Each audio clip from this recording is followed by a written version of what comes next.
Howlgalkan oo ay ciidamadu ku qaadeen deegaano iyo tuulooyin u dhaxeeya degmada Wallaweyn iyo deegaanka Leego ee ka tirsan gobolka Shabeellaha Hoose ayaa dhaqdhaqaaqa Al-Shabaab looga saaray deegaano badan oo ay hore uga talin jireen. Taliyaha ururka 35aad guutada 7aad qaybta 6aad ee ciidanka xoogga dalka Korneel Maxamed Cabdullaahi Caraale oo la hadlay warbaahinta qaranka ayaa sheegay in ay la wareegeen deegaanada Leego, Yaqbari Weyne, Madax Maroodi iyo deegaano kale. Taliyaha ayaa sidoo kale sheegay in howlgalkan ay ku dileen ku dhawaad 15 dagaalyahano oo ka tirsan Al-Shabaab ayna ka gubeen gaadiid ay wateen Al-Shabaab isaga oo sheegay in ay sii wadi doonaan howlgalka Al-Shabaab looga saarayo guud ahaan dalka.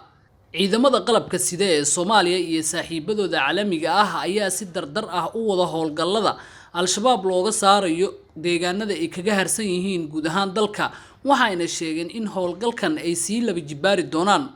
ciidamada xoogga dalka Soomaaliya oo ay caawinayaan ciidamada nabad ilaalinta u jooga Soomaaliya ee Midowga Afrika ayaa waxa ay howlgallo aad u ballaaran ka wadaan gobolada Shabeellaha Hoose iyo Shabeellaha Dhexe.